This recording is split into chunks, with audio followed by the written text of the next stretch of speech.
A McLaren pediu que Oscar Piastri devolvesse o segundo lugar a Lando Norris após uma parada lenta nos boxes, gerando discussões online. Vamos dar uma olhada. Fãs aflitos foram retirados da pista após a corrida pela equipe médica. Mas por que Oscar teve que deixar Lando ultrapassá-lo?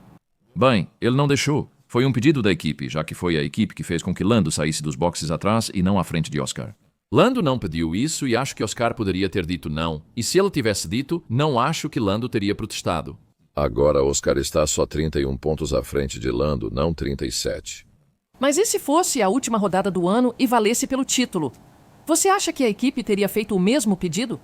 Então, qual seria o limite para a equipe parar de pedir troca de posição quando ela erra? Com certeza eles estão recebendo muitas críticas sobre isso nas redes sociais. Eu adoraria saber a opinião do empresário do Oscar, Mark Webber, sobre isso. Foi tão rápido que Mark não foi avisado e deve ter ficado tão surpreso quanto nós. A McLaren basicamente manipulou o resultado da corrida. Imagine se você tivesse apostado no Max e no Oscar para a Agnella. Após o pit stop, você quase recebeu o pagamento, mas na volta seguinte, a equipe decidiu premiar quem apostou na quinela do Max e Lando. Não há regras proibindo ordens de equipe que alterem resultados de corrida. Isso faz parte do automobilismo.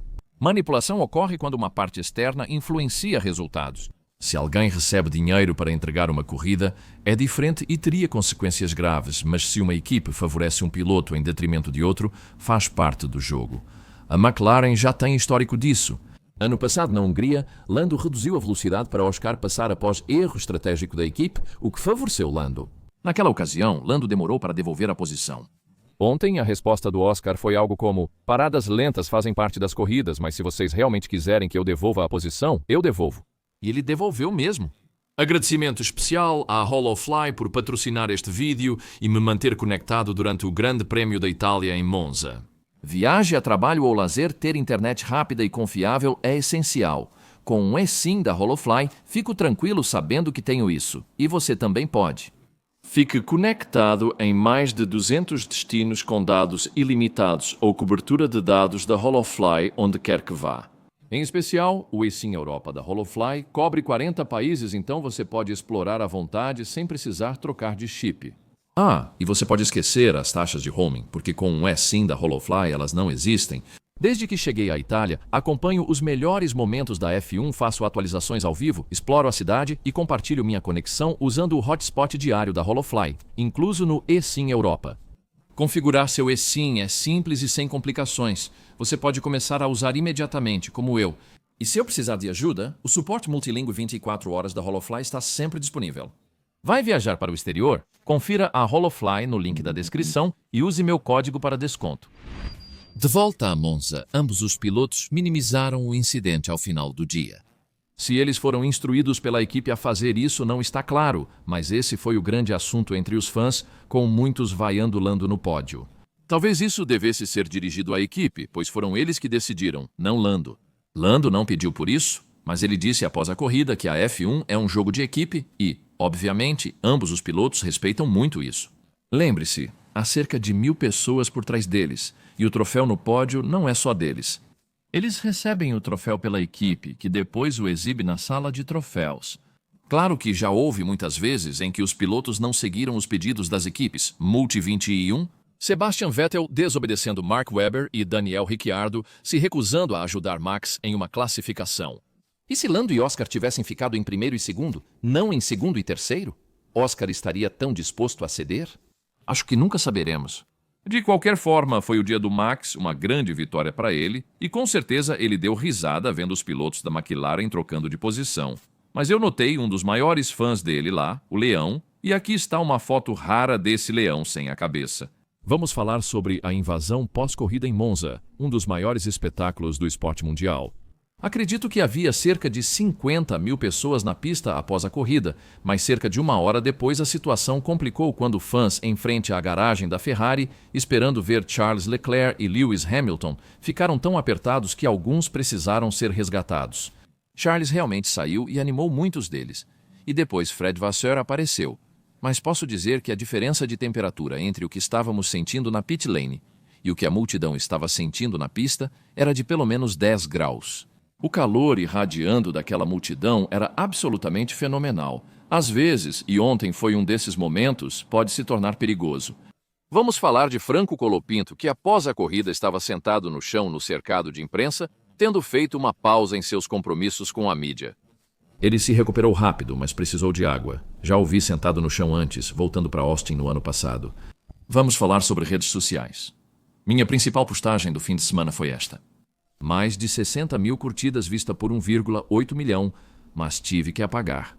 60 comentários desagradáveis e bloquear 40 pessoas. Acho que 60 em 1,8 milhão é pouco. Mas Lando e Meg ganham bem mais que os outros. É um lado triste das redes sociais.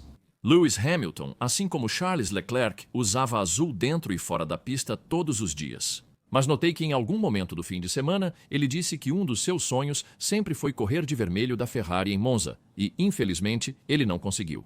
Bem, na verdade ele correu de vermelho no carro, usou macacão de corrida vermelho, mas queria estar vestindo vermelho dentro e fora da pista e, infelizmente, teve que usar azul. Mas não sei por que a Ferrari faz pinturas diferentes nos carros nas corridas em casa. Certamente, desde 22 todo ano eles têm uma pintura de carro de cor diferente e também nos macacões de corrida. Estou sempre impressionado com quantos pilotos correm para o hino nacional. Eles recebem lembretes constantes pelo alto-falante, mas muitos ainda deixaram para a última hora ontem. Max e Charles correm a pé, enquanto o fotógrafo do Charles tenta acompanhá-los fotografando com uma câmera e carregando outras duas, e o que aparece totalmente no ar. Durante o hino nacional, os pilotos têm um local específico no grid para ficar. Esses lugares normalmente eram marcados por esses cartões que eram deixados no palco. Bem, isso mudou agora. Agora, os números dos pilotos estão colados atrás do pequeno palco, o que ficou mais bonito. Vamos falar sobre a organização de André Stella. Eu estava passando pelo motorhome da McLaren no sábado e notei que estava acontecendo uma coletiva de imprensa e André Stella estava falando com a mídia. Eu tinha ouvido dizer que ele organiza os celulares, bem, não os dele, mas os celulares dos jornalistas, de forma bem arrumada na mesa. Normalmente, eles simplesmente jogam os celulares na mesa de qualquer jeito para gravar o áudio, mas André realmente tira um tempo para organizá-los direitinho na sua frente. Esse é o nível de atenção dele. Isaac Hadjar ganhou seu terceiro troféu do Grande Prêmio da Holanda em Monza. Lembre-se que ele quebrou o troféu original ao meio durante a comemoração após a corrida. A Royal Delft Blue fez outro, levou para Monza e entregou a ele na cesta, nos fundos da garagem. Ele disse que agora tem 3 troféus, considerando o quebrado como 2, e que ficará com eles enquanto a equipe fica com o novo. Em toda a corrida, o mecânico da garagem da Red Bull, Ollie, desenha algo interessante no chão, bem perto do pitbox.